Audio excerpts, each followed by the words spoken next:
स्वागत. मुख्य कृष्णकांतनी चालू केलेल्या या उपक्रमामध्ये आणि मला वाटतं त्या निमित्ताने आपण सगळे पुन्हा एकमेकांना बघू ऐकू शकतो. अशा काळामध्ये कमी नाहीये. तर पटकन जे बोलायचंय त्या विषयाकडे जातो. त्याच्या आधी एक गोष्ट मला सांगावीशी वाटते ती अशी की हे अर्थातच काही फार अगदी अनुभवातून किंवा उपदेशात्मक अशा प्रकारचं काही सांगणं नाहीये. अनुभवातून याचा अर्थ म्हणजे अगदी काही खूप त्या क्षेत्रामधला मला मार्गदर्शनाचा अनुभव वगैरे नाहीये अशा अर्थाने.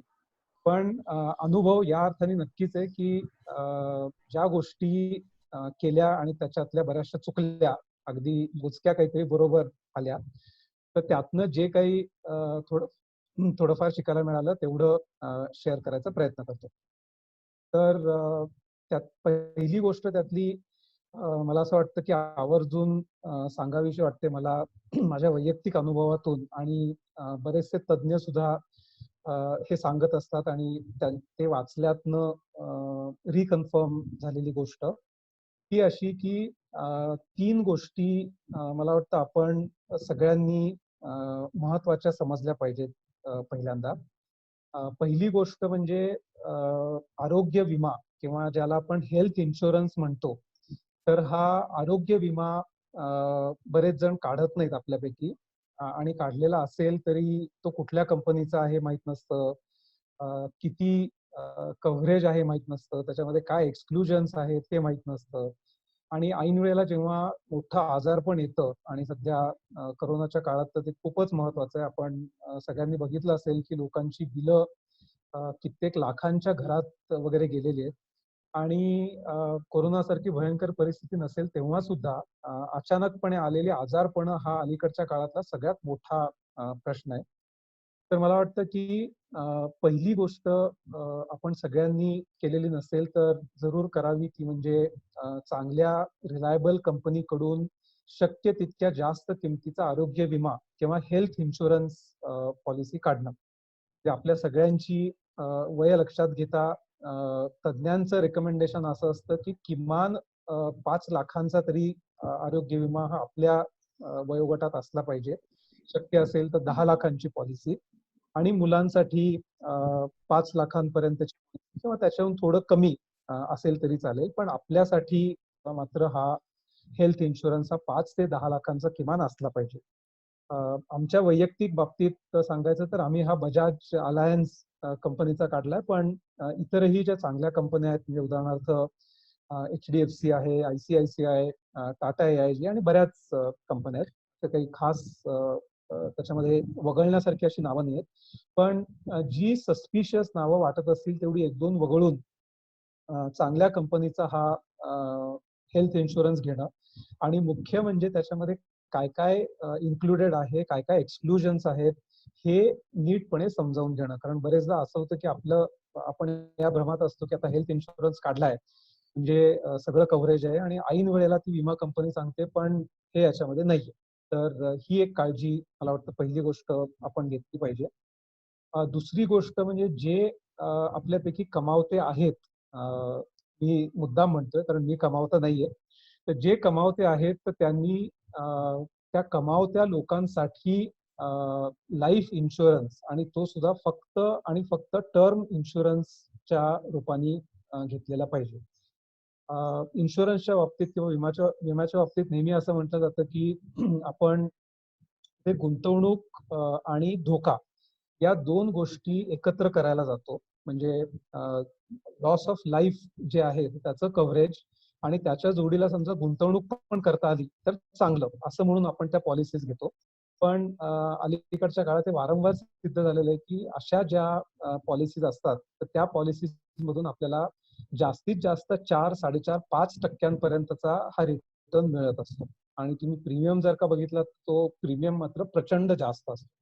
आणि म्हणून सगळ्यांसाठीच हे एक रेकमेंडेशन आहे की हे जे कमावते लोक आहेत त्या कमावत्या लोकांनी टर्म इन्शुरन्स आणि तो चांगला मोठा त्याचं कव्हरेज असावं. म्हणजे पुन्हा त्याचं असं वेगवेगळ्या प्रकारे त्याचं रेकमेंडेशन केलं जातं. पण त्यातलं एक रेकमेंडेशन असं की तुमचं जे वार्षिक साधारण उत्पन्न असेल, तर त्या वार्षिक उत्पन्नाला तुम्ही एक तुमच्या डोक्यातल्या आकड्यांनी गुणा. म्हणजे समजा 10 पट करा किंवा 20 पट करा आणि तेवढं तुमचं कव्हरेज असलं पाहिजे. आणि ही टर्म इन्शुरन्स पॉलिसी ही अतिशय स्वस्तात उपलब्ध असते, LIC पासून इतर सगळ्या कंपन्यांची. तर त्यामुळे ही टर्म इन्शुरन्स पॉलिसी जे लोक कमावते आहेत त्यांच्यासाठी असणं गरजेचं आहे. जे लोक कमावते नाहीत त्यांच्यासाठी चुकूनही इन्शुरन्स पॉलिसी काढू नका. मी सुद्धा या पॉलिसी, मी आणि अनिताने या पॉलिसीज काढलेल्या होत्या. त्या पॉलिसीज मध्ये खूप जास्त प्रीमियम जात होता आणि त्या पॉलिसीज आम्ही परत केल्या. कारण असं लक्षात आलं की आपण जो प्रीमियम भरतोय आणि त्याच्या मोबदल्यात जे आपल्याला रिटर्न्स येत आहेत ते अगदीच इनसिग्निफिकंट आहेत. आणि तिसरी गोष्ट म्हणजे पहिली गोष्ट आरोग्य विमा, दुसरी गोष्ट लाईफ इन्शुरन्स आणि तिसरी गोष्ट पहिल्या याच्यातली महत्वाची ती म्हणजे एक इमर्जन्सी फंड किंवा ज्याला आपत्कालीन निधी असं म्हणतात. तर हा निधी प्रत्येकाने आपल्या जवळ ठेवावा असं रेकमेंडेशन दिलं जातं. तज्ज्ञ लोक म्हणतात की हा आपत्कालीन निधी किती असावा, तर आपला महिन्याचा साधारण जो खर्च असतो तर सगळे खर्च धरून तर अशा किमान 3 महिन्यांचा खर्च हा इमर्जन्सी फंड म्हणून आपल्याकडे असला पाहिजे. आणि आताचे रेकमेंडेशन्स अशी आहेत की करोना सारख्या अनिश्चित काळामध्ये ज्यांना शक्य आहे त्यांनी 3 महिन्यांपेक्षा जास्त हा निधी वाढवावा. म्हणजे काही जण म्हणतात 6 महिन्यांपर्यंत शक्य झालं तर ते करावं. आणि काही काही रेकमेंडेशन तर जवळपास 3 वर्षांपर्यंत सुद्धा जातात. अर्थात हे आता प्रॅक्टिकली कितपत शक्य आहे आणि त्याची गरज किती आहे हा भाग आपण बघितला पाहिजे. पण थोडक्यात लॉस ऑफ इन्कम म्हणजे दुर्दैवाने नोकरी गेली किंवा व्यवसायामध्ये आपण सगळ्यांच्याच बघतोय प्रचंड अचानकपणे नुकसान झालेलं आहे. पुढच्या 3-6 महिन्यांमध्ये काय होईल याची काही गॅरंटी नाही. तर या सगळ्या धोक्यांमधून सावरण्यासाठी शक्य असेल तर 3 ते 6 महिन्यांचा इमर्जन्सी फंड हा आपण वेगळा काढून ठेवावा. आता हा इमर्जन्सी फंड ठेवायचा कुठे, तर त्याच्यासाठी मी दुसऱ्या मुद्द्याकडे येतो. तर दुसरा याच्यामधला मुद्दा असा आहे की साधारण आपल्याला पुढची 3 ते 5 वर्ष लागतील असे जे पैसे आपण सर्वसामान्यपणे म्हणतो, तर असे पैसे हे शक्यतो कुठलाही धोका नसलेल्या प्रकारच्या गुंतवणुकीमध्ये आपण ठेवावेत. म्हणजे आपलं समजा आपला महिन्याचा खर्च आपण एक आकडा गृहीत धरू. समजा आपला महिन्याचा खर्च आहे समजा ₹50,000 एक सॅम्पल केस म्हणून धरू. तर ₹50,000 म्हणजे वर्षाचा खर्च ₹6,00,000 झाला.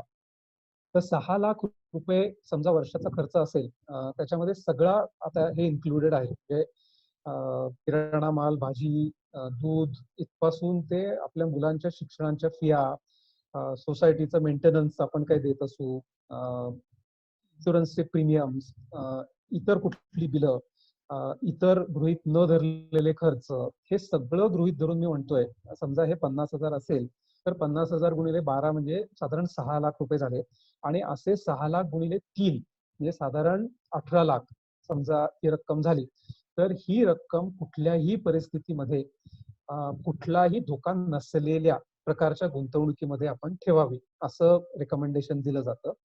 मग आता हे धोका नसलेली गुंतवणूक म्हणजे कुठली, तर अलीकडच्या काळामध्ये आपण बघतो बँका सुद्धा बुडायला लागलेल्या आहेत, म्युच्युअल फंड्स मध्ये प्रॉब्लेम्स आलेले आहेत. म्हणून अशा प्रकारची जी रक्कम आहे ती रक्कम जिथे जवळपास कुठल्याही प्रकारचं संकट आलं तरीही ती सुरक्षित राहील अशा ठिकाणी ती ठेवावी. मग आता असं ठिकाण कुठलं, तर अर्थातच आपल्याकडे म्हणजे भारतामध्ये जर का आपण म्हटलं तर सार्वजनिक बँका.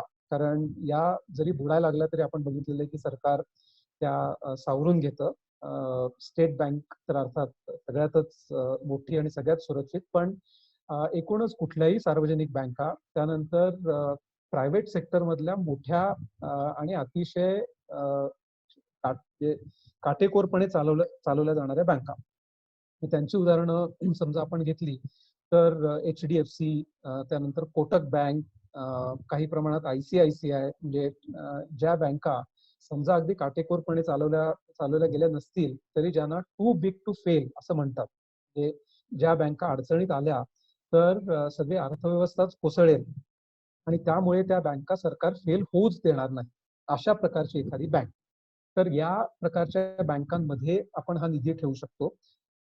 तिथे फिक्स डिपॉझिट्स करू शकतो आणि त्याच्याहून आणखीन एक दुसरा पर्याय जो आहे, तो पर्याय म्हणजे ज्याला आपण लिक्विड फंड्स असं म्हणतो. हे म्युच्युअल फंड्सचे जे लिक्विड प्रकारचे फंड्स असतात. आता हे लिक्विड फंड्स म्हणजे काय? तर ते अतिशय कमी त्याचं ड्युरेशन असतं. अशा प्रकारच्या बॉन्ड्समध्ये किंवा डिपॉझिट्समध्ये पैसे गुंतवतात आणि म्हणून त्याचं ड्युरेशन अतिशय कमी असल्यामुळे त्याचा धोकाही कमी असतो. म्हणजे ते अशा त्याच्यात गुंतवतात की त्यांना पैसे साधारण 15 दिवसात, महिन्याभरात, कधी-कधी आठवड्याभरात सुद्धा परत मिळणार असतात. त्यामुळे अशी गुंतवणूक बुडणं हे फार क्वचितच घडतं. म्हणजे आपल्याकडून ते पैसे गोळा करतात आणि अशी जी पूल्ड मनी जी असते, त्या पैशातून ते हे असे शॉर्ट टर्मचे बॉन्ड्स वगैरे विकत घेतात. आता त्यातल्या त्यात पुन्हा रेकमेंडेशन काय आहे, तर अलीकडच्या काळातलं सगळ्यात सुरक्षित प्रकारचा लिक्विड फंड जर का तुम्ही म्हणाल, तर 2 कंपन्यांचे लिक्विड फंड्स अतिशय सुरक्षित मानले जातात. एक कंपनी आहे त्यातली ती म्हणजे क्वांटम म्युच्युअल फंड. तर या क्वांटम म्युच्युअल फंडची क्वांटम लिक्विड फंड नावाची गुंतवणूक योजना आहे. आणि दुसरी जी अतिशय सुरक्षित समजली जाते ती पराग पारिख लिक्विड फंड. तर क्वांटम म्युच्युअल फंड आणि पराग पारिख लिक्विड फंड या 2 गुंतवणूक योजना ज्या आहेत, तर त्यांचा सुरक्षिततेचा दर्जा हा जवळपास मी म्हणेन आपल्या स्टेट बँक किंवा HDFC, कोटक बँकांच्या सुरक्षितते एवढा आहे. त्याचं कारण असं की या योजना या फक्त सरकारी बॉन्ड्समध्येच गुंतवणूक करतात. हे भारत सरकार जे बॉन्ड्स इश्यू करतं रिझर्व्ह बँकेच्या वतीने, त्याच्यामध्येच ही गुंतवणूक केली जाते आणि म्हणून या 2 कंपन्यांचे बॉन्ड्स हे सुरक्षित असतात. आता या लिक्विड फंड्सवर साधारण सध्याच्या काळामध्ये आपण बघितलं तर एक 5.5 ते 7 या टक्क्यांमध्ये आपल्याला रिटर्न्स मिळतात. ते थोडेसे आपल्या नेहमीच्या इन्कम टॅक्सपेक्षा टॅक्स फ्रेंडली जास्त असतात आणि पुढच्या काही काळासाठी म्हणजे अल्पकालीन काळासाठी लागणारे पैसे हे आपण या लिक्विड फंड्समध्ये ठेवू शकतो. 3 ते 5 वर्ष या काळात लागणारे पैसे याच्यात ठेवले पाहिजेत, असं तज्ञ म्हणतात आणि त्याच्या पुढचे जे पैसे समजा आपण लॉंग टर्म साठी म्हणून काही गुंतवत असो, आपल्यापैकी बरेच जण उदाहरणार्थ दर महिन्याला अगदी छोट्या स्वरूपात का असेना, पण अगदी 500,000 रुपयांपासून सिस्टमॅटिक इन्व्हेस्टमेंट प्लॅन किंवा SIP हे करत असतात म्युच्युअल फंडांमध्ये. आता सध्याच्या काळामध्ये त्या सगळ्यांचेच या म्युच्युअल फंड्समध्ये किंवा काही जणांनी डायरेक्टली शेअर्समध्ये गुंतवले असतील, तर ते पैसे 20, 25, 30 इतक्या टक्क्यांनी वेगाने खाली आलेले होते एप्रिलमध्ये. आता पुन्हा मे महिन्यात काही प्रमाणात ते वर गेलेले आहेत. पण मला या बाबतीत हे आग्रहाने सुचवावंसं वाटतं की ज्यांना ज्यांना शक्य असेल त्यांनी या SIPs कृपा करून बंद करू नका. म्हणजे म्हणणं सोपं आहे मला माहिती आहे. सध्याचा काळ खूप अडचणीचा आहे. पण आता सगळ्याच म्युच्युअल फंडांनी काही काळासाठी या SIPs तात्पुरत्या बंद करायची सुद्धा सोय करून दिलेली आहे. म्हणजे त्या पूर्णपणे बंद न करता समजा पुढचे 3 महिने, 6 महिने आपल्याला अडचण असेल, तर तेवढा काळ या SIPs नका भरू. पण त्याच्यानंतर त्या भरत राहा. याचं कारण असं की या म्युच्युअल फंडच्या SIPs आपण ज्या करतो सिस्टमॅटिक इन्व्हेस्टमेंट प्लॅन, तर या प्रामुख्याने आपण ज्या प्रकारच्या म्युच्युअल फंड्समध्ये करतो त्यांना इक्विटी फंड्स असं म्हणतात. तर इक्विटी फंड्स म्हणजे हे म्युच्युअल फंड्स हे प्रामुख्याने आपली सगळी गुंतवणूक हे शेअर्समध्ये करतात. त्यामुळे ज्या प्रमाणात साधारणपणे भारताचं ग्रॉस डोमेस्टिक प्रोडक्ट किंवा GDP वाढत राहील, साधारणपणे त्या प्रमाणात या म्युच्युअल फंड्सवर आपल्याला रिटर्न्स मिळत राहतात. ते आता सध्याचा काळ सोडून द्या, पण सर्वसामान्यपणे आपण समजा असं गृहीत धरलं की भारताचा GDP हा समजा 5 ते 7 टक्क्यांनी वाढत असेल आणि महागाईचा दर सुद्धा आपण 4 ते 5% धरला, तर हे 5 ते 7% GDPची वाढ आणि 4 ते 5% महागाईची वाढ या दोघांची बेरीज करून जो त्यातनं रिटर्नचा जो आपल्याला इंटरेस्ट रेट थोडक्यात मिळेल, हे साधारण आपण म्हणू 10, 12 ते 15% सुद्धा हा रिटर्न हा साधारणपणे या इक्विटी फंड्स मधून आपल्याला मिळत असतो. आणि म्हणून जी आपली दीर्घ मुदतीची उद्दिष्ट आहेत, म्हणजे मुलांची शिक्षण, कोणाला समजा काही वर्षांनी घर घ्यायचंय, कुठे पैसे गुंतवायचे, आपल्या सगळ्यांची रिटायरमेंट अशा प्रकारची जी थोडी लांबवरची उद्दिष्ट आहेत, त्यासाठी ही गुंतवणूक केलेली असते आणि ही गुंतवणूक आपण थांबवता कामा नये. तर अर्थातच मी म्हटल्याप्रमाणे काही काळासाठी समजा या एस-आय-पीज बंद कराव्या लागल्या तरी चालेल. पण पुढे जाऊन त्या एस-आय-पीज नक्कीच चालू ठेवा. अ, आणि आपल्या दीर्घकालीन उद्दिष्टांसाठी ते महत्वाचं आहे. याचं कारण असं, की आपण फक्त फिक्स्ड डिपॉझिट्स, लिक्विड फंड्स अशा ठिकाणी पैसे ठेवले, तर त्यातनं होणारी वाढ ही जास्तीत जास्त आपण 6-7% समजा गृहीत धरली आणि महागाईचा दर सुद्धा आपण साधारण 5-6% धरला, तर थोडक्यात आपल्या पैशांची वाढ ही 0% होते. कारण महागाईचा दर हा साधारणपणे त्याच वाढीच्या दरांनी पुढे-पुढे जात असतो. त्यामुळे महागाईच्या पुढे जाऊन समजा आपले पैसे वाढवायचे असतील, तर आपल्याला या इक्विटी फंड्समध्ये पैसे हे टाकलेच पाहिजे. आता कोरोनाच्या पार्श्वभूमीवर काही जण असं म्हणतात, की गुंतवणुकीच्या वेगवेगळ्या पर्यायांचा समजा आपण विचार केला, तर त्यातले सगळ्यात चांगले पर्याय नेमके कुठले? म्हणजे पर्यायांची आपण समजा नावं बघितली, तर अर्थातच घर किंवा प्रॉपर्टी हा भारतीय लोकांमध्ये लोकप्रिय असलेला एक प्रकार आहे. सोनं हा दुसरा अतिशय लोकप्रिय प्रकार आहे. आणि अलीकडच्या काळामध्ये शेअर्स, म्युच्युअल फंड्स, बॉन्ड्स हे थोडेसे वाढलेले प्रकार आहेत. त्याच्या जोडीला फिक्स्ड डिपॉझिट आहेत, इतर कंपन्यांची डिपॉझिट्स आहेत, विमा पॉलिसीजमध्ये लोक इन्व्हेस्ट करतात. तर या सगळ्याचा विचार केल्यानंतर याचा सारांश जर आपण बघितला, तर माझं वैयक्तिक मत असं आहे, की आपलं राहतं जे घर आहे, मीटिंग टाइम 10 मिनिटं राहिला असं आलंय, तर मी तेवढ्यात ते आटोपतं घेण्याचा प्रयत्न करतो. अ, तर राहतं घर सोडून अ, गुंतवणुकीसाठी रिअल इस्टेटचा विचार काही वर्षांपूर्वीपर्यंत अर्थातच खूपच चांगला होता. पण सध्याच्या काळामध्ये रिअल इस्टेटमध्ये निव्वळ गुंतवणूक म्हणून विचार करणं ज्यांना शक्य होईल, त्यांनी खूप त्यांचा टाईम होरायझन जास्त असेल, मोठा असेल, तर त्यांनी त्याचा विचार करावा. पण तसं नसेल, तर रिअल इस्टेटमधला एक तर व्होलॅटिलिटी हा एक मुद्दा झाला. दुसरा अफोर्डेबिलिटी, कोणाला ते शक्य आहे हा मुद्दा झाला. आणि तिसरा महत्वाचा मुद्दा मला असा वाटतो, की रिअल इस्टेट मध्ये तुम्ही थोडीशीच गुंतवणूक करायची असं म्हटलं तर करू शकत नाही. म्हणजे आता काही जण असं म्हणतील, की मी ई-एम-आय भरू शकतो. तर मान्य आहे, ई-एम-आय तुम्ही भरू शकता. पण ई-एम-आय सुद्धा त्याचा आकडा सुद्धा प्रचंड मोठा असतो. आणि त्याच्याऐवजी समजा तुम्ही म्युच्युअल फंड म्हणालात, तर म्युच्युअल फंडाची एस-आय-पी तुम्ही ₹500 पासून 5,000, 50,000 वाटेल त्या आकड्यापर्यंत करू शकता. दुसरी गोष्ट म्हणजे रिअल इस्टेट ही तुम्हाला विकायची असेल, तर त्याच्या विकण्यामधल्या सगळ्या अडचणी आपल्याला माहिती आहेत. पण म्युच्युअल फंड्सचे युनिट्स जे असतात, ते तुम्ही अक्षरशः म्हणजे तुम्हाला फक्त ₹500 विथड्रॉ करायचे तिथपासून तुम्ही ते विथड्रॉ करू शकता.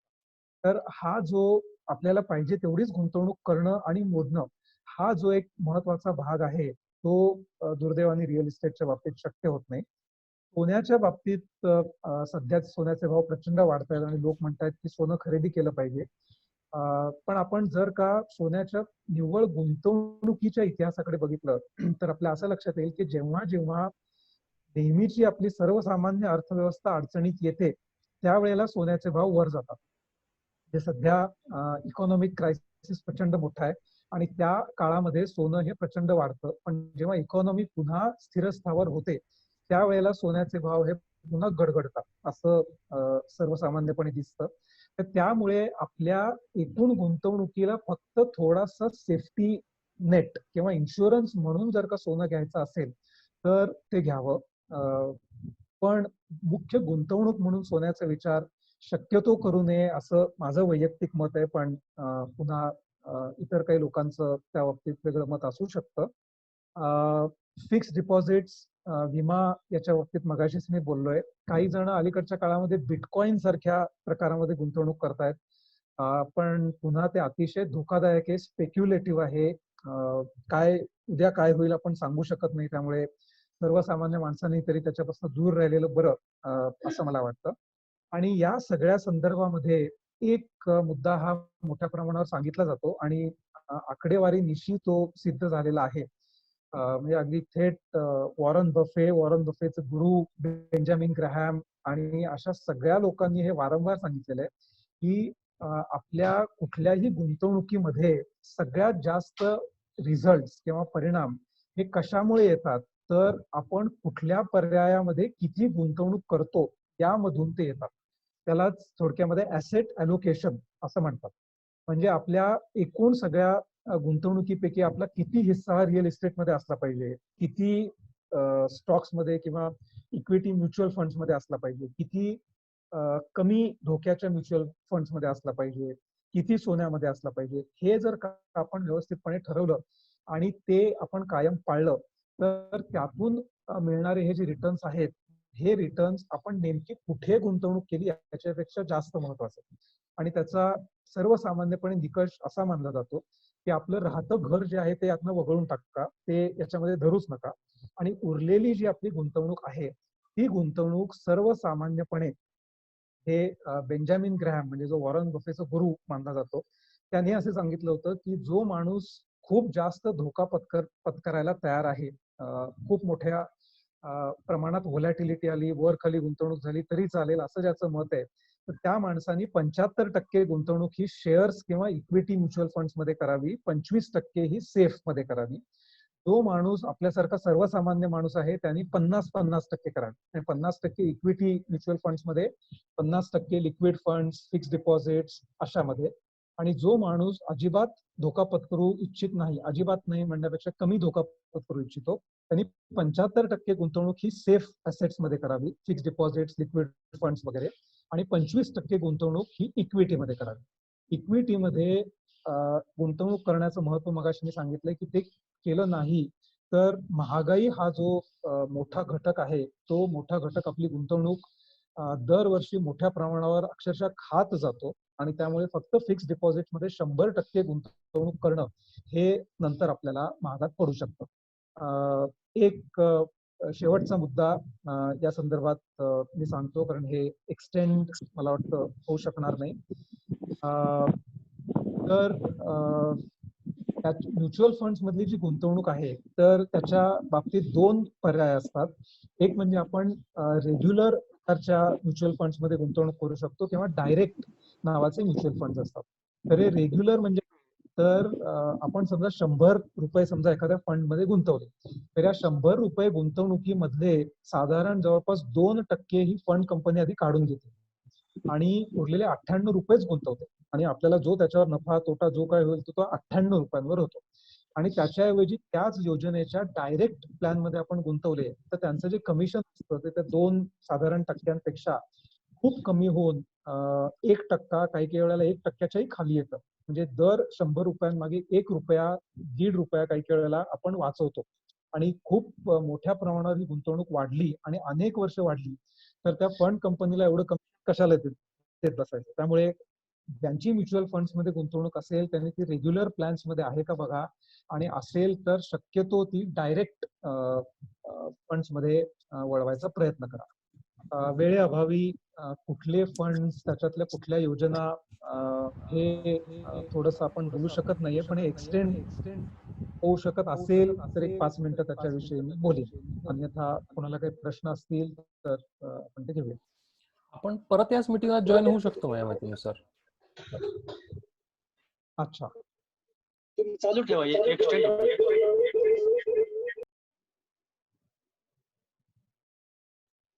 बर, मग आपण काय करायचं, डिस्कनेक्ट करून पुन्हा ही मीटिंग जॉईन करायची का थांबूया इथे का काय? म्हणजे मला काही चालेल, तुम्ही कसं म्हणू.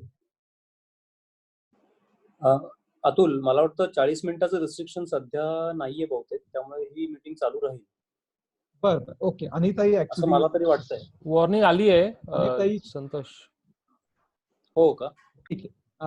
एक मुद्दा मला आणखी याच्यातला असा सांगायचा होता की ही जी सगळी गुंतवणूक म्युच्युअल फंडच्या संदर्भात मी म्हटलं, ती करत असताना सुद्धा आताचा भारतामधला जो लेटेस्ट प्रकार आलाय, तर म्हणजे अमेरिकेमध्ये आणि इतर काही देशांमध्ये तो बऱ्याच वर्षांपासून आहे. तर तो प्रकार म्हणजे कुठल्या म्युच्युअल फंड मध्ये नेमकी गुंतवणूक करायची, तर त्याच्यासाठीचं रेकमेंडेशन अलीकडच्या काळातलं आहे, त्याला इंडेक्स फंड असं म्हणतात. तर हे इंडेक्स फंड म्हणजे काय, तर जसा आपला उदाहरणार्थ मुंबई शेअर बाजाराचा सेन्सेक्स आहे किंवा निफ्टी आहे. हे दोन काय आहेत तर थोडक्यात सेन्सेक्समध्ये साधारण 30 कंपन्या आणि निफ्टीमध्ये 50 कंपन्या या भारतामध्ये सगळ्यात मोठ्या आहेत. मोठ्या म्हणजे आकाराने नव्हे, पण शेअर बाजारांमधल्या त्यांच्या एकूण उलाढालीनुसार या सगळ्यात मोठ्या 30 आणि 50 कंपन्या आहेत. त्या कंपन्यांचा समावेश सेन्सेक्स आणि निफ्टीमध्ये अनुक्रमे केला जातो. मग हा इंडेक्स फंड थोडक्यात काय करतो तर इंडेक्स फंड हा कुठलाही विचार न करता सरळ या 30 कंपन्यांमध्ये जर का आपण सेन्सेक्स वाला इंडेक्स फंड घेतला असं समजू, तर सेन्सेक्स वाला जो इंडेक्स फंड असेल तर तो या 30 कंपन्यांमध्ये आंधळेपणाने गुंतवणूक करतो. उदाहरणार्थ आता समजा Reliance, HDFC bank, HDFC, TCS, Infosys, Hindustan Lever या ज्या सगळ्या मोठ्या कंपन्या आहेत, या मोठ्या कंपन्यांमध्ये आपण समजा 1000 रुपये या फंडामध्ये गुंतवले तर या 1000 रुपयांचं थोडक्यात डिव्हिजन या सगळ्या कंपन्यांच्या शेअर्समध्ये इक्विव्हॅलंट प्रोपोर्शन मध्ये होतं. इक्विव्हॅलंट म्हणजे सेन्सेक्स मध्ये ज्या प्रोपोर्शन मध्ये त्या असतील त्या प्रोपोर्शन मध्ये. आता याचा फायदा काय? याचा फायदा असा असतो की एक तर उद्या कुठली कंपनी यशस्वी ठरेल माहित नाही, 5 वर्षांनी अमुक अमुक कंपनी अस्तित्वात तरी असेल का माहित नाही. अशा सगळ्या ज्या रिस्क असतात त्या रिस्क थोडक्यात निघून जातात. आणि समजा हा इंडेक्स फंड नसेल तर काय होतं तर जो फंड मॅनेजर हा फंड मॅनेज करत असतो तो मॅनेजर ठरवत असतो की आपले 1000 रुपये कुठल्या कुठल्या कंपन्यांमध्ये. फक्त रिकॅप करतो, एक अलीकडच्या काळातलं सजेशन असं आहे की आपण जी गुंतवणूक करतो ती हळूहळू आपण नेहमीच्या म्युच्युअल फंड्स ऐवजी इंडेक्स फंड्स कडे वळवावी. तर त्याचा सारांश मगाशी मी सांगितलं की सेन्सेक्सच्या किंवा निफ्टीच्या शेअर्स मध्ये आंधळेपणाने कुठलाही विचार न करता गुंतवणूक केली जाते. सध्याचा आपण या योजनांचा परफॉर्मन्स बघितला तर तो गेल्या काही साधारण 3 ते 5 वर्षांमध्ये इतर म्हणजे नॉन इंडेक्स फंड्सच्या जवळपास तुलनेचा असल्याचं दिसून येतं. खूप लांबचा कालावधी घेतला 15 वर्ष 20 वर्ष तर इतर नॉन इंडेक्स फंड योजनांची कामगिरी चांगली आहे.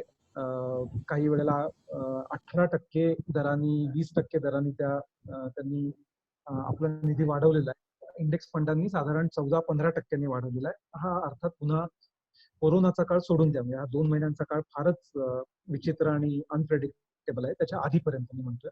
पण आता या इंडेक्स फंडांचं महत्व वाढायचं कारण काय तर त्यांची कॉस्ट जी असते ती कॉस्ट खूप कमी असते. म्हणजे आपण समजा उदाहरणार्थ कुठल्याही म्युच्युअल फंड योजनेचं आपण बघितलं, HDFC, ICICI, Kotak, axis, Franklin, Birla आणि इतर कुठली. जयदीप म्हणतोय माझा आवाज येत नाहीये. येतोय अतुल. जयदीप तुमच्याकडे बघा. मला क्लिअर ऐकू येत. मी चालू ठेवतो पुढे. अजून एक आवाज एको येतोय एको. आता माझा आवाज व्यवस्थित ओके चॅटवर. ओके. तर या इंडेक्स फंडचा मुख्य फायदा असा की त्यांचे कॉस्ट हे खूपच कमी आहेत. म्हणजे समजा आपण एक उदाहरण घेतलं, HDFC ची अतिशय लोकप्रिय असलेली एक HDFC इक्विटी फंड नावाची योजना आहे किंवा फ्रँकलिनचं फ्रँकलिन ब्लू चिप नावाची योजना आहे.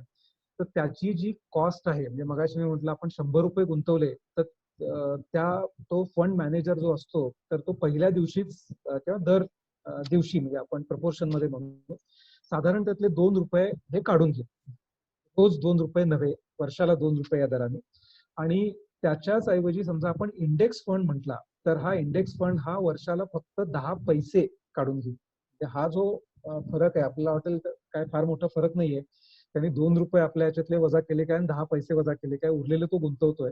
पण ही रक्कम जसजशी मोठी होत जाते आणि 20 एक वर्ष समजा आपण ती ठेवणार असो रिटायरमेंटसाठी मोठ्या गोष्टींसाठी, तर या कॉस्ट ज्या वेगाने त्यांचा गुणाकार होतो तर असं अनेक तज्ञांनी सिद्ध करून दाखवलेलं आहे की शेवटी या कॉस्ट या आपल्या रिटर्न्स मध्ये खूप मोठ्या प्रमाणावर फरक पाडायला लागतात. आणि म्हणून अलीकडच्या काळामधलं एक मोठं रेकमेंडेशन असं आहे की आपण नॉन इंडेक्स फंड्स कडून हळूहळू या इंडेक्स फंड्स कडे आलं पाहिजे. आणि अलीकडच्या काळामध्ये त्याच्यात खूप इनोव्हेशन्स व्हायला लागलेले आहेत. ते उदाहरणार्थ मोतीलाल ओसवाल ही जी फंड कंपनी आहे त्यांनी अलीकडच्या काळामध्ये अमेरिकेच्या S&P इंडेक्स जो म्हणतात S&P 500 त्याच्यामध्ये गुंतवणूक करण्यासाठीची सोय भारतामध्ये बसून करून दिलेली. म्हणजे आपण त्यांच्या S&P इंडेक्स फंड मध्ये समजा 1000 रुपये समजा आपण टाकले तर हे 1000 रुपये आपल्या L&T, इन्फोसिस, HDFC मध्ये न गुंतवले जातात, ते अमेझॉन, मायक्रोसॉफ्ट आणि या सगळ्या कंपन्यांमध्ये गुंतवले जातात. तर हे भारतामध्ये बसून इतके वर्ष शक्य नव्हतं, पण आता ते शक्य झालेलं आहे.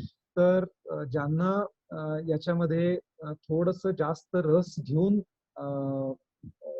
गुंतवणूक करायची आहे त्यांच्यासाठीचं रेकमेंडेशन हे पुन्हा जे तज्ज्ञ लोक सांगतात त्यावरून मी असं म्हणेन की समजा आपण असं ठरवलं की 50% हे थोड्याशा व्होलाटाईल इक्विटीमध्ये टाकायचे ठरवले, 50% हे सुरक्षित याच्यात टाकायचे ठरवले, तर हा जो 50% व्होलाटाईल वाला जो त्यातला भाग आहे त्या व्होलाटाईल भागामधला काही भाग आपण इतर देशांच्या आता मी उदाहरणार्थ म्हटलं की S&P इंडेक्स याच्यामध्ये टाकू शकतो.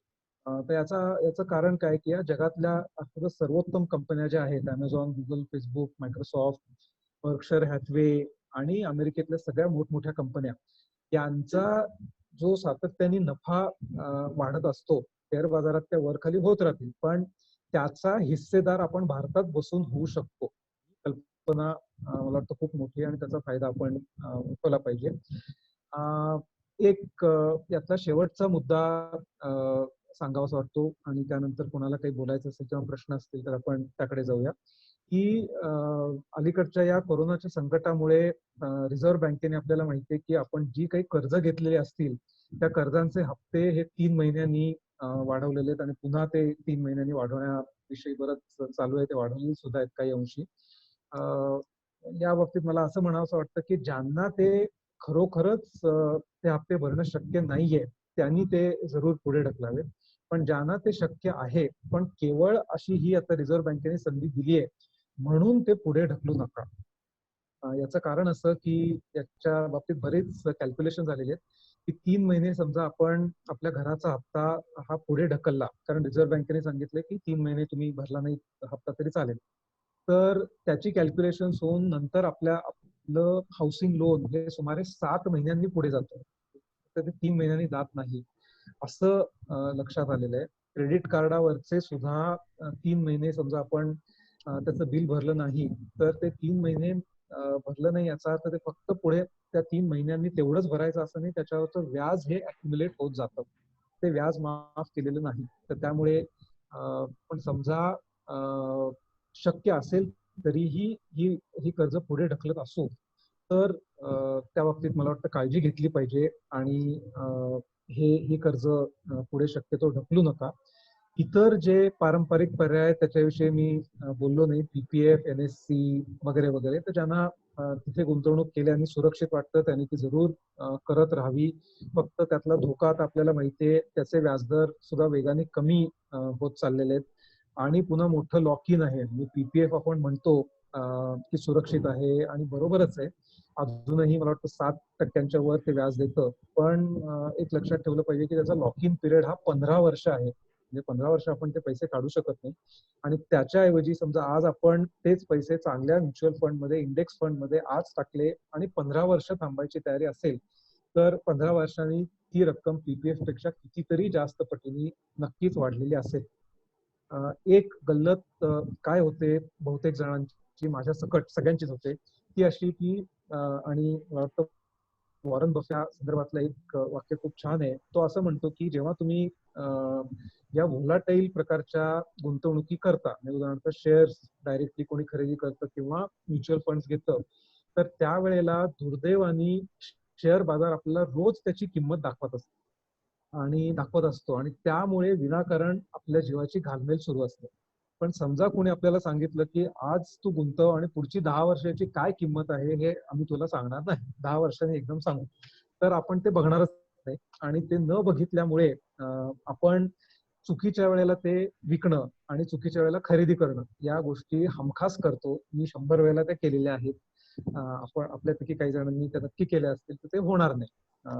तर याचं कारण असं की आपली मानसिकता ही अशी असते की आपण घाबरून जातो आणि चुकीच्या वेळेला ते विकतो, चुकीच्या वेळेला खरेदी करतो. तर या संदर्भात वॉरन बफे असं म्हणतो की नुसता शेअर बाजार 10 वर्ष बंद आहे असं समजू नका, पण तुम्ही तुमच्या समजा आपलं स्वतःचं घर आहे, तर तुम्ही तुमच्या घराची किंमत ही दर तासाला चेक करता का? की अरे आता ते एवढी लाख होते आणि आता त्याच्यात एवढे ₹1000 कमी झाले, जास्त झाले. अर्थातच आपण हे करत नाही, म्हणजे हास्यास्पद प्रकार ठरेल. पण दुर्दैवाने शेअर बाजार दर मिनिटाला ती किंमत आपल्याला सांगत असल्यामुळे फक्त आपण त्या बाबतीत अचानकपणे विचार करायला लागतो आणि विनाकारण ते खरेदी करतो किंवा विकतो. तर त्याच्यामुळे ही गुंतवणूक रिअल इस्टेट मधल्या गुंतवणुकीसारखी आहे असं समजा. 10-10, 15-15 वर्ष आपण त्याला हात लावणार नाही. अगदीच इमर्जन्सी आली अर्थात तर काही त्याला इलाज नाही. पण तो जो भाग आहे तो आपल्या खूपच लांबच्या गोल्ससाठी आहे असं समजा. आणि ही खात्री मला वाटतं आतापर्यंतचा इतिहास आपल्याला देतो की अशा प्रकारे गुंतवणूक करणारे लोक हे कधीच अयशस्वी ठरलेले नाहीत. म्हणजे एका पुस्तकात मी वाचलेलं वाक्य ते सांगतो आणि थांबतो. यशस्वी गुंतवणूकदार कोण ठरलेले आहेत, तर जे गुंतवणूकदार हे गुंतवणूक करून त्याचं पुढे काय झालं हे त्यांना माहीतच नाही, म्हणजे ते विसरून गेले आणि नंतर कुठेतरी त्यांना एखादा कागद सापडला की अरे अरे मी 20 वर्षांपूर्वी हे गुंतवले होते आणि त्याचे आता एवढे प्रचंड पैसे झालेले आहेत. हे एका प्रकारचे गुंतवणूकदार. आणि दुसऱ्या प्रकारचे गुंतवणूकदार असे की जे हे गुंतवणूक त्यांनी ही केलेली होती आणि त्यानंतर त्यांनी कटाक्षाने ही गुंतवणूक आपण बघायची नाही असं ठरवून एक 15-20 वर्ष त्याच्याकडे बघितलं नाही. तर आपण सगळे अर्थातच ते दुसऱ्या प्रकारात मोडत असल्यामुळे स्वतःवर हे बंधन घालून घेणं हे खूप गरजेचं आहे. आणि ते समजा आपण करू शकलो तर मला वाटतं या करोनासारख्या संकटाच्या काळात सुद्धा आपण स्थिर चित्ताने राहू शकू. अर्थातच आपल्या प्रत्येकासमोरच्या ज्या अडचणी आहेत त्या काही सोप्या नसणार आहेत, पण त्या अडचणींमधून निभावून पुढे जाऊ अशी मला आशा वाटते. हे अर्थातच मी थोडंफार वैयक्तिक मला जे अनुभव आले, ज्या चुका झाल्या त्यातनं सांगितलेलं आहे. त्याच्यामध्ये कुठेही हे सांगितले हेच बरोबर आहे असा अजिबात आग्रह नाही. आपल्या प्रत्येकाला वेगवेगळं मत असू शकतं आणि त्या अनुषंगाने आपण आपली धोरणं ठरवलेली असू शकतात. पण सर्वसाधारणपणे जे वाचलेलं आहे मी थोडंसं आणि अनुभवलेलं आहे त्याच्या आधारे हे सांगण्याचा प्रयत्न केला.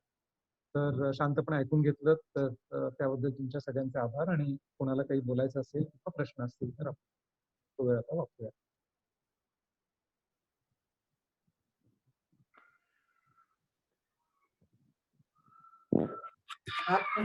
अतुल असं आपण म्हणतो काय, तर ही गुंतवणूक करण्यासाठी योग्य वेळ आहे का? खरं म्हणजे हे कुणालाच माहित. म्हणजे जे लोक तज्ञ जातात, म्हणजे वॉरन बफेचं त्याच्या अॅन्युअल जनरल मीटिंग मधलं स्टेटमेंट बघितलं असशील किंवा ऐकलं असशील, तर वॉरन बफे आणि त्याचा सहकारी चार्ली मंगर हे दोघंही म्हणतायत की हे काय चालू आहे हे आम्हाला कळत नाही.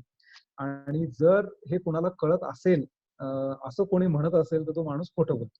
तर म्हणजे जो माणूस जगातला सगळ्यात मोठा गुंतवणूकदार मानला जातो, हे 40-50 वर्ष, तो माणूस जर काही म्हणत असेल तर मला वाटतं इतर कोणीच त्याबाबत कुठलंच भाकीत करणं योग्य नाहीये. फक्त एकच आहे की हे शक्य नसल्यामुळेच मला वाटतं सिस्टमॅटिक इन्व्हेस्टमेंट प्लॅनचं महत्व खूप आहे. ते आपल्याला माहितच नाहीये. हे आणखीन वेगाने कोसळणारे, हे 6 महिन्यांनी वर येणारे, वर्षांनी येणारे, का आपण आणखीन मोठ्या संकटात 2 वर्षांसाठी जाणार आहोत. म्हणून हे सगळं ऍव्हरेज आउट करण्यासाठी समजा कुणाकडे या काळात सुद्धा गुंतवणुकीसाठी लमसम पैसे असतील तरीही असं रेकमेंडेशन दिलं जातं की एकदम ते करू नका. त्याचे 10 थोडक्यात मेंटल तुकडे करा आणि पुढच्या 10 महिन्यांमध्ये 15 महिन्यांमध्ये इक्वल इन्स्टॉलमेंट्स मध्ये ते गुंतवा. याचा अर्थ असा नाही की 10-15 महिन्यांनी ते एकदम वर गेलेलं असेल, अजिबात. कदाचित ते आणखीन खालीही गेलेलं असू शकतं, पण निदान व्होलॅटिलिटी जी आहे ती तुम्ही पार करा असा त्या मागचा. Okay, thank you.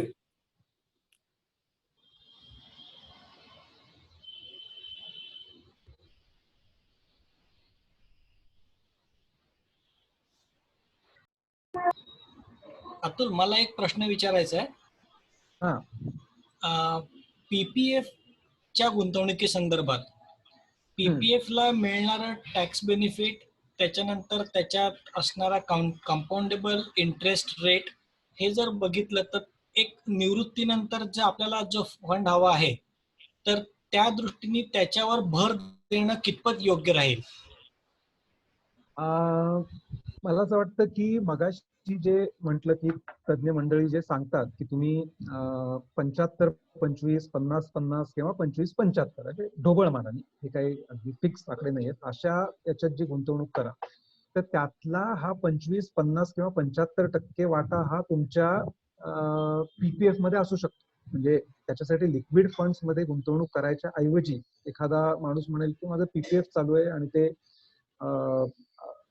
बऱ्यापैकी कंपाऊंड होतंय, टॅक्स फ्री आहे, त्याच्या जोडीला कदाचित माझा पीएफ सुद्धा आहे, तर हा तुमचा थोडक्यात सेफ वाला भाग होऊ शकतो. आणि उरलेला जो भाग आहे तो मग तुम्हाला जिथे गुंतवणूक करावीशी वाटते, म्हणजे माझं personal recommendation equity mutual funds, त्यातही इंडेक्स फंड्स, त्यातही डायरेक्ट इंडेक्स फंड्स असं आहे. पण कोणी शेअर्स मध्ये करेल, कोणी रिअल इस्टेट मध्ये करेल, इतर कुठले पर्याय असतील तर ते थोडेसे रिस्की किंवा व्होलाटाईल, याच्यासाठी उरलेला जो 25-50 किंवा 75% भाग आहे तो तिकडे ठेवावा. पीपीएफ हा सुरक्षित वाला, हे सुद्धा अगदी जरूर करावं, त्यात काही गैर अजिबात.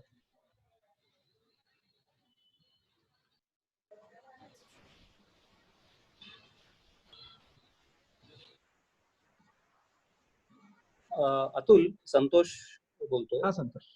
प्रश्न असा आहे की इंडेक्स फंड जेव्हा आपण म्हणतो आणि जर निफ्टी आणि सेन्सेक्स फक्त बघत असू, तर ते सामान्यतः फक्त लार्ज कॅप म्हणजे मोठ्या कंपन्यांमध्येच ते गुंतवलेले असतात.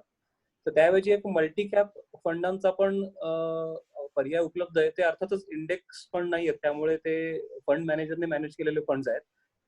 तर ते मल्टी कॅप फंड किंवा म्हणजे त्याविषयी काही सांगता येईल का तुझं मत? तो म्हणतोस ते बरोबर आहे. इंडेक्स फंड म्हणजे सेन्सेक्स किंवा निफ्टी वाले इंडेक्स फंड घेतले तर ते फक्त लार्ज कॅप म्हणजे सगळ्यात मोठ्या 30 किंवा 50 कंपन्यांमध्येच गुंतवणूक करतात. आता याच्यामध्ये दोन मुद्दे येतात. एक तर अलीकडच्या काळामध्ये इव्हन मिड कॅप किंवा स्मॉल कॅपचे सुद्धा इंडेक्स फंड्स उपलब्ध झालेले आहेत. म्हणजे मोतीलाल ओसवालचं उदाहरणार्थ स्मॉल कॅप मला वाटतं 250, मिड कॅप 250 आणि स्मॉल कॅप 150 असे फंड्स आहेत. दुसरी गोष्ट म्हणजे अनेक म्युच्युअल फंड कंपन्यांनी नेक्स्ट निफ्टी फंड किंवा नेक्स्ट सेन्सेक्स फंड असेही फंड काढले. म्हणजे पहिले 50 किंवा पहिले 30 सोडून पुढचे 50 शेअर्स. आणि त्याचा मुख्य म्हणजे त्या इंडेक्स फंड्स मध्ये सुद्धा गुंतवणूक करता येते, हा एक भाग झाला. सगळ्यात महत्वाचा मुद्दा सेन्सेक्स किंवा निफ्टी मध्ये गुंतवणूक करण्याचा फायदा असा की हे जरी इतर शेअर्स प्रमाणेच व्होलाटाईल असतील तरी एक अतिशय महत्वाचा मुद्दा जो असतो त्याला लिक्विडिटी असं आपण सर्वसामान्यपणे जे म्हणतो. म्हणजे आता समजा आपल्याला अचानकपणे पैसे लागले आणि आपण ते पैसे काढायला गेलो, म्हणजे थोडक्यात म्युच्युअल फंडला आपण विथड्रॉलची किंवा रिडम्पशनची दिली, तर त्यानंतर तो म्युच्युअल फंड त्याच्या प्रपोर्शनेट समजा त्याला ते शेअर्स विकायची वेळ आली तर ते विकू शकतो का? कारण ते शेअर्स खरेदी करायला पुन्हा दुसरीकडे कोणीतरी असलं पाहिजे. तर हे लार्ज कॅप हे जे मोठं वैशिष्ट्य आहे की त्याची लिक्विडिटी खूप जास्त असते. म्हणजे आपण त्यातले शेअर्स विकायला गेलो तर दुसरीकडे खरेदी करायला तेवढ्याच प्रमाणात लोक हजर असतात. हे ह्या मिड कॅप आणि स्मॉल कॅपच्या बाबतीत होत नसल्यामुळे तिथे थोडासा रिस्कचा भाग येतो की एकाच वेळेला खूप लोकांनी रिडम्पशन रिक्वेस्ट दिल्या तर तो फंड अडचणीत येऊ शकतो. आणि सर्वसामान्य परिस्थितीत ते होणार नाही, पण सध्याच्या परिस्थितीत कदाचित हे होऊ सुद्धा शकतं. आणि तिसरी गोष्ट अशी आहे की बऱ्याच अभ्यासांमध्ये अलीकडे असं दिसून आलेलं आहे की असं लोक म्हणतात की मिड कॅप आणि स्मॉल कॅप मध्ये हा परतावा किंवा रिटर्न हा लार्ज कॅप पेक्षा जास्त असतो, पण आकडेवारी ऍक्च्युअली तसं सांगत नाहीये असं अलीकडे दिसून आलंय. म्हणजे बरेचदा असं लक्षात आलेलं आहे की लार्ज कॅप्स मध्येच केलेली गुंतवणूक ही मिड कॅप किंवा स्मॉल कॅप प्रकारच्या फंड्स इतकीच जवळपास रिटर्न्स देते. होल्डिंग पिरियड किंवा गुंतवणुकीचा काळ तुमचा बऱ्यापैकी जास्त असेल तर. आणि हे अर्थातच ज्यांना इंडेक्स फंड मध्ये गुंतवणूक करायची नसेल त्यांच्यासाठी तो म्हणालाच तसं मल्टी कॅप फंड्स आहेतच, ऍक्टिव्ह प्रकारची गुंतवणूक करणारे. माझे स्वतःची गुंतवणूक ही आजच्या घडीला सुद्धा अशा प्रकारच्या ऍक्टिव्ह मल्टी कॅप फंड्स मध्येच आहे. पण मला आता हे हळूहळू पटायला लागलंय की त्यासाठी आपण फंड मॅनेजरला जो 1-1.5% अगदी डायरेक्ट प्लॅन घेऊन सुद्धा जो वाटा देतो तो खरोखर वर्थ आहे का असा प्रश्न यायला लागल्यामुळे मी या मताचा हळूहळू व्हायला लागलोय की एखादा लार्ज कॅप इंडेक्स फंड घ्यावा आणि त्याच्यामध्ये गुंतवणूक करावी. पण हे अर्थात खूपच सब्जेक्टिव्ह आहे, तू म्हणतोस तसं, त्यामुळे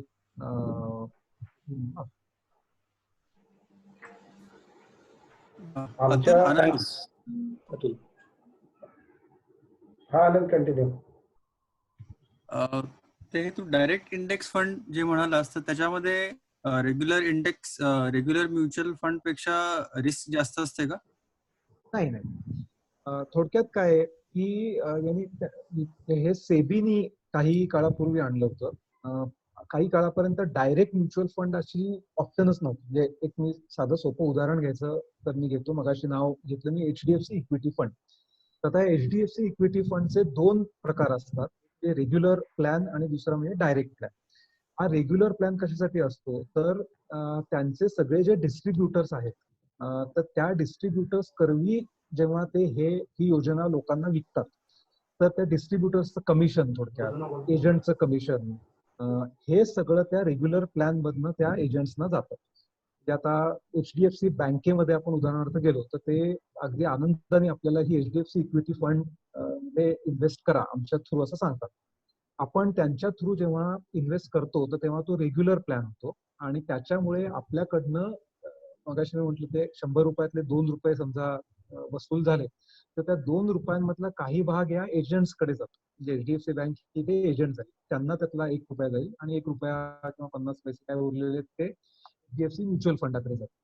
त्याच्याऐवजी समजा आपण रेग्युलर प्लॅन न घेता डायरेक्ट प्लॅन घेतला तर आपल्या 100 रुपयामधले 2 रुपये जाणार नाही, कदाचित 1 रुपयात जाईल. आता 1 रुपया नसेल, थोडे आकडे इकडे इकडे असतील, पण आपण समजा गृहीत धरलं 1च रुपया, तर तो 1 रुपया जो जाईल तो थेट HDFC म्युच्युअल फंडला जाईल. मध्ये कुठल्या एजंटला काहीही पैसे मिळणार नाही. म्हणजे आपण आणि फंड हाऊस हे डायरेक्टली एकमेकांशी डील करू आणि त्यामुळे आपला 1 रुपया हा दर 100 रुपयांमध्ये वाचेल आणि त्याच्यामध्ये धोका काहीही नसतो. म्हणजे पॅरलली रेग्युलर आणि डायरेक्ट या दोन्ही योजना त्यांच्या चालू असतात. दोन्हीची गुंतवणूक एक्झॅक्टली सेम होते, सेम प्रपोर्शन मध्ये, सेम शेअर्स मध्ये.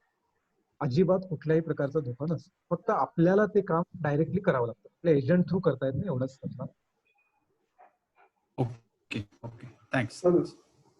अतुल, आमच्या व्यवसायातल्या गुंतवणुकीवर बद्दल मगाशी तू म्हणालास की काही वर्षापूर्वी बरं होतं आणि आता पुन्हा प्रश्न आहेत.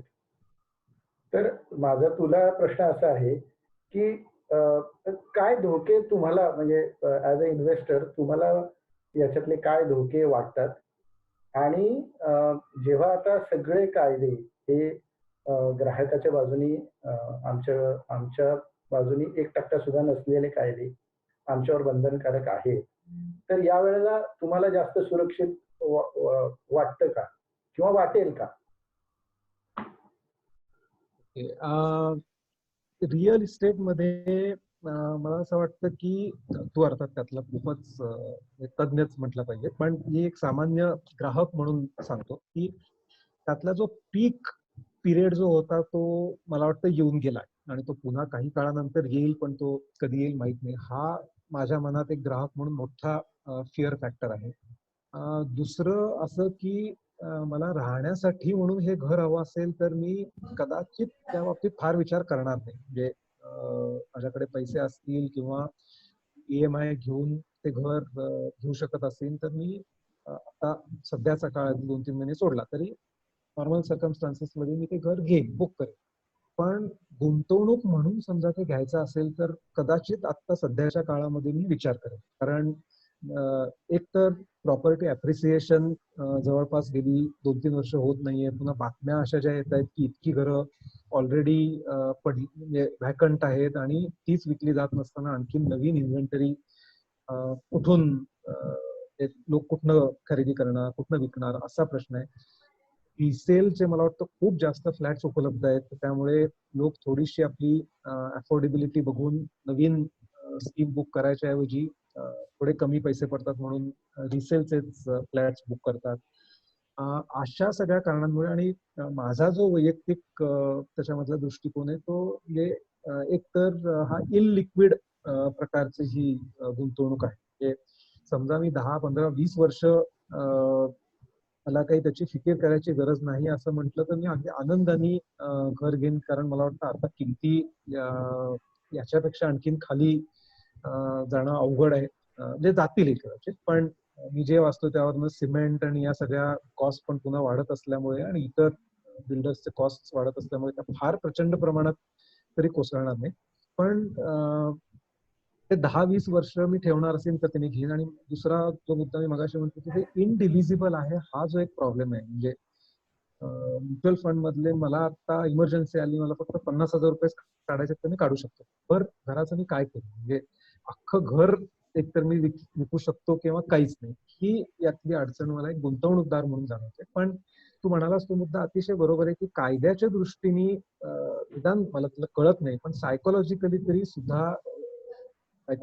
तरी आधीच्या पेक्षा खूप जास्त सेफ वाटतं की समजा काही घडलं तर कायदा हा बिल्डर पेक्षा ग्राहकाच्या बाजूने जास्त आहे, असं एक जनरल फिलिंग तरी नक्कीच. नाही, आणि गेल्या 4 वर्षाचा 5 वर्षाचा जर आपण एकूण बाजाराचा किंवा एकूण सगळ्या मार्केटचा विचार केला तर आमच्या व्यवसायामध्ये 5 वर्षात जी वाढ म्हणतो आपण, ती रेट मधली वाढ, त्याबद्दल नेहमीच सगळे बोलतात की रेट आता कमी होतील. अहो पण गेले 5 वर्षात 1 रुपया पण वाढ झालेली नाहीये. हे कमी झाल्यासारखंच आहे, जवळपास 50-60% कमी झाल्यासारखंच आहे ऍक्च्युली. आणि आजच्या परिस्थितीमध्ये ज्या बंधनातनं आपण काम पूर्ण करतोय तर त्या अर्थाने खरं तर एकदम सेफ गुंतवणूक वाटावी असं आम्हाला, म्हणजे आम्ही जेव्हा टेबलाच्या या बाजूला बसतो त्यावेळेला असं वाटतं. म्हणून मी हा तुला मुद्दामून प्रश्न विचारला की तुम्हाला गुंतवणूकदारांना काय वाटतं नेमकी. कारण आमच्या व्यवसायातल्या गुंतवणूकदारांचा पैसा हळूहळू कमी झाल्यामुळे सुद्धा डिफिकल्टीज आमच्या वाढलेल्या आहेत, हे पण खरंच. खरं आहे. म्हणजे दुसरा त्याच्यातला फॅक्टर असा की मला वाटतं जनरल इकॉनॉमिक कंडिशन चांगल्या असतील तर लोक तो विचार पण पुन्हा करायला लागतात की अरे घर घ्यावं, चांगली इन्व्हेस्टमेंट आहे, भरीन मी EMI 10 वर्ष, 15 वर्ष, 20 वर्ष. पण आता नोकरीची शाश्वती नाही किंवा उद्या काय होईल, हा जो त्यातला फिअर फॅक्टर आहे, मग मी EMI कुठनं भरू, एवढं मोठं ऑब्लिगेशन घेऊ का, असा मला वाटतं तो पण बरोबर. आता तो प्रश्न जाणवणार आहे, मान्य आहे, म्हणजे त्याच्याबद्दल काही वाद नाही. 1-2 प्रश्न चॅटवर पण आलेत. सॉरी, होऊन दे तुमचं. नाही झालं माझं, कोणाला बोलायचं असेल. ओके, मी वाचतो राहुल. एक प्रश्न असा आहे की for 3 years investment to prefer in 2-3 types of funds. Okay, म्हणजे थोडक्यात एकाच फंड मध्ये गुंतवणूक करण्यापेक्षा 2-3 फंड्स मध्ये ती विभागून करावी का. तर समजा आपण हे ऍक्टिव्ह प्रकारच्या फंड्स मध्ये गुंतवणूक करणार असू तर हे थोडंसं डिवाइड करायला काही हरकत नाही. त्यामध्ये सुद्धा समजा आपल्याला एकाच फंड हाऊस कडे सगळी गुंतवणूक करणं धोक्याचं वाटत असेल तर 2-3 फंड हाऊसेस मध्ये करायलाही हरकत नाही. म्हणजे एक समजा आता आपण म्हटलं कोटकची, एक समजा ICICI ची, एक तिसरी ऍक्सिसची किंवा एक HDFC ची, असं डिव्हिजन करायला काहीच हरकत नाही. पण माझं वैयक्तिक मत पुन्हा या बाबतीत असं आहे, म्हणजे हे सगळे उद्योग मी सुद्धा करून झालेले आहेत. इकडचे काढ, तिकडे टाक, चुकीच्या वेळेला बरोबर गुंतव, चुकीच्या वेळेला काढ. त्या सगळ्यातनं माझं शेवटी वैयक्तिक मत असं बनलेलं आहे की हे सगळं करण्यापेक्षा एक कुठला तरी आपण फंड निवडावा चांगल्या फंड हाऊसचा. आणि मगाशी म्हटलं त्याप्रमाणे अलीकडच्या काळामध्ये मला असं वाटायला लागलं की इंडेक्स फंड, तोही डायरेक्ट, आणि तिथे आपण फोकस्ड एकच प्रकारची गुंतवणूक केली तर कदाचित आपल्याला 2-3 फंड्स पेक्षा 1% ओव्हरऑल कमी रिटर्न्स मिळतील. पण ज्याला आपण पीस ऑफ माइंड म्हणतो आणि सगळं काय ट्रॅक करत बसणं, कुठे कधी काय गुंतवले, हे सगळं टळून मनशांती ही जास्त. राहुल आणि इतर सगळ्यांचा एक प्रश्न, मागच्या 10 आणि 20 वर्षांचे खालील 3 गुंतवणुकीचे कंपॅरेटिव्ह रिटर्न्स टेबल फॉर्म मध्ये दाखवणार का? एसबीआय, एफडी, सोनी, फिजिकल होल्डिंग, सेन्सेक्स, कुठलाही चांगला आणि पीपीएफ. हो नक्की, ते या संदर्भातली बरीच आकडेवारी उपलब्ध आहे. फक्त एक याच्यामधली अडचण ही येते की आपण कुठल्या पिरियड त्याच्यामध्ये पकडतो त्यानुसार ते चित्र एकदम फार बदलू शकते. आपण समजा असं म्हटलं की मी मार्च पर्यंतचे रिटर्न्स कम्पेअर केले तर अर्थातच इक्विटी फंड्स वगैरेचे रिटर्न्स आपल्याला खूप जास्त दिसतील आणि तेच आपण एप्रिलचे घेतले तर अचानकपणे हे रिटर्न्स, कारण 30% 35% एकदम समजा ते खाली जाणार असेल तर हे रिटर्न्स खूप व्होलाटाईल किंवा वेगळे दिसतील. तर मला असं वाटतं की आपण एक 5, 10, 15, 20 अशा 4 वेगवेगळ्या स्लॅबसाठी हे रिटर्न्स बघितले तर साधारण आपल्या लक्षात येईल की on an average equity funds चे रिटर्न्स हे केव्हाही जास्त आहेत, पण हे कंपॅरिझन नक्कीच करतात. हो, ही इतरत्र अवेलेबल आहे, भारताची असेल तुझ्याकडे. हे सुनीलचा प्रश्न, सुनील गोखलेचा प्रश्न होता, ग्रुपवर निकट टाकला. हो शुअर.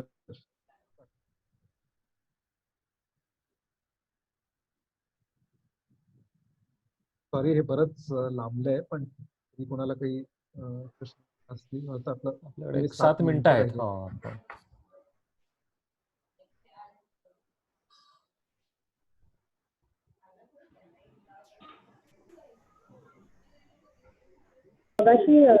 अतुल, हा बोल. मगाशी आवाज आमचा थोडा गेला होता तर त्यामुळे लक्षात आलं नाही की तू ते जे इंडेक्स फंड बद्दल सांगत होता ते आपण जसे नॉर्मल म्युच्युअल फंड घेतो तसेच आपण विकत घेऊ शकतो ना त्याच्यासाठी, किंवा तू त्यातले कुठले घ्यावेत असं काही रेकमेंड केलंस का? म्हणजे मध्ये आवाज नव्हता त्यामुळे मला कळलं नाही त्या इंडेक्स फंड त्याच्यात तू कुठले रेकमेंड केलेस का? अच्छा, मला तुझाही आवाज थोडासा तुटत होता, पण मला जे कळलं त्यावरनं साधारण सांगतो की अलीकडच्या काळामधलं रेकमेंडेशन असं आहे भारतामध्ये सुद्धा की आपण जे ट्रॅडिशनल म्युच्युअल फंड्स इतके दिवस घेत होतो तर त्याच्यामध्ये गुंतवणूक करत राहण्यात काहीच चूक नाहीये, पण त्याच्यापेक्षाही भविष्यामध्ये इंडेक्स फंड्स मध्ये गुंतवणूक करणं हे जास्त फायदेशीर ठरू शकेल. त्याचं कारण असं की जसजसा शेअर बाजारामधल्या लोकांचा इंटरेस्ट वाढला, जास्तीत जास्त म्युच्युअल फंड कंपन्या आल्या, गुंतवणूकदार वाढले, तसतसं कुठली कंपनी गुंतवणुकीसाठी चांगली हे शोधून काढण्याचं जे कौशल्य काही लोकांकडे असतं तर ते एक तर जास्त लोकांकडे यायला लागलं, त्यामुळे त्या संधी कमी झाल्या आणि त्यामुळे सगळेच लोक ते शेअर्स घ्यायला. तर असं करत करत म्हणजे हे थोडक्यात नॉन इंडेक्स किंवा ऍक्टिव्ह फंड्स असतात तर त्यांचा युनिकनेस मग काय राहिला, तर अजूनही तो काही प्रमाणात आहे, तो काही पूर्णपणे गेलेला नाहीये. पण अमेरिकेमध्ये जी परिस्थिती साधारण एक 20 वर्षांपूर्वी, मला वाटतं 25 वर्षांपूर्वी आली आणि त्यानंतर ती आतापर्यंत चालू आहे. अमेरिकेमध्ये गेल्या 20 वर्षांमध्ये एखाद दुसरा अपवाद वगळता, वॉरन बफे वगैरे सोडून, पण असे लोक वगळता इतर कुठलाही फंड मॅनेजर इंडेक्स फंड पेक्षा चांगली कामगिरी करून दाखवू शकत नाही. तरीही लोक त्या ऍक्टिव्ह फंड त्यांना 1.5%, 2%, 3% जास्त थोडक्यात कमिशन इनडायरेक्टली देऊन राहतात. तर आपल्याकडे ही संधी आहे, तर कदाचित टू स्टार्ट विथ थोडा भाग या इंडेक्स फंड मध्ये एखादी एसआयपी चालू करून 1-2 वर्ष 3 वर्ष बघावं की इकडे काय झालं तिकडे काय झालं आणि त्यानुसार पण आपण इकडची थांबवून इंडेक्स फंड मध्ये पाडू. अतुल, जसं आता एचडीएफसी इक्विटी फंड हा जसा आहे तसाच मग तो एचडीएफसी इंडेक्स इक्विटी फंड असा असतो का? एचडीएफसी इंडेक्स फंड आणि सेन्सेक्स प्लॅन किंवा HDFC index fund Nifty plan.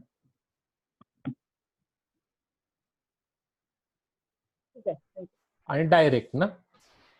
Direct म्हणजे त्याचे डायरेक्टचा एक्सपेन्स रेशो 0.10 आहे आणि रेग्युलरचा 0.30 आहे.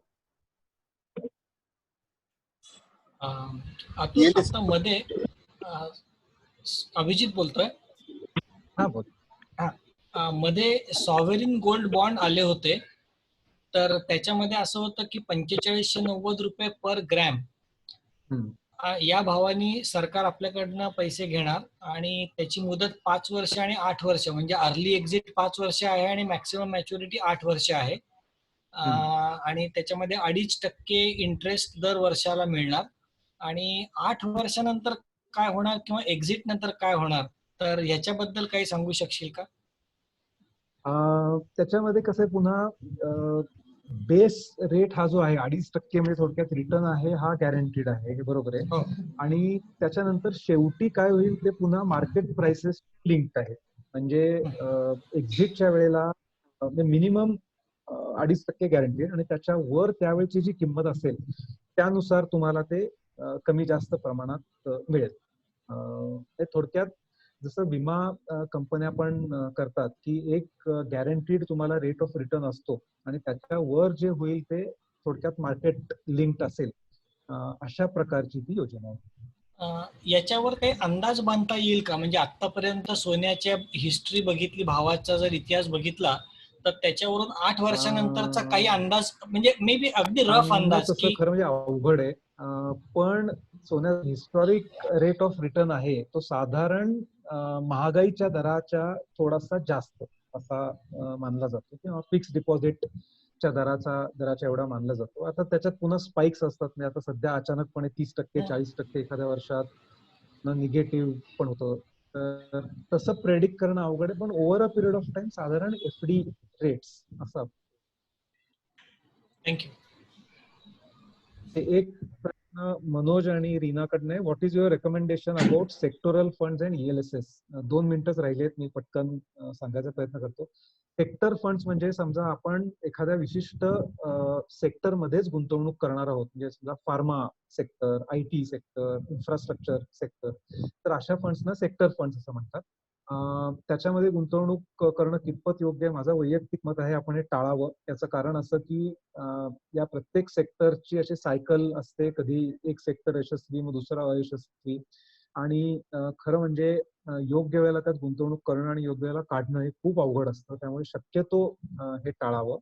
आणि ELSS जो आहे इक्विटी लिंक्ड सेव्हिंग स्कीम, त्याच्यामध्ये जरूर पैसे गुंतवावे. म्हणजे सेक्शन 80C मध्ये आपण जे PPF आणि इतर ठिकाणी किंवा LIC पॉलिसीज अशा ठिकाणी पैसे गुंतवून 1.5 लाखांपर्यंत टॅक्स वाचवू शकतो. तर त्याच्याऐवजी आपण ELSS नावाच्या फंडमध्ये, नावाच्या प्रकारच्या फंडमध्ये पैसे गुंतवू शकतो. आणि तो आपण समजा त्याच्यामध्ये गुंतवत राहिलो 5, 10, 15 वर्ष, तर त्याच्यात एक सबस्टॅन्शियल खरं म्हणजे त्याच्यात पैसे जमा होऊ शकतात. पुन्हा तेच आहे की दर दिवशी त्याची किंमत न बघणे आणि हे 10-15 वर्षांसाठी आहे असं गृहीत धरून ती गुंतवणूक करणं, तर ELSS मात्र नक्कीच खूप चांगला पर्याय. 1 मिनिट राहिलंय मला वाटतं, किंवा त्याच्याहून कमी. आणखीन एखादा शेवटचा प्रश्न पटकन असेल तर, नाहीतर आपण थांबू.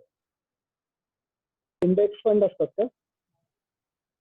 ELSS चे इंडेक्स फंड दुर्दैवाने नाही आहेत.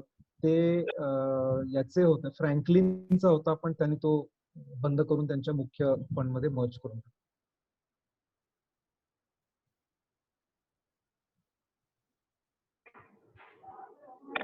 सगळ्यांच्या तर्फे अतुलचे अतिशय आभार. मला वाटतं संपत आलेली आहे वेळ. कृष्णकांतचे पण आभार.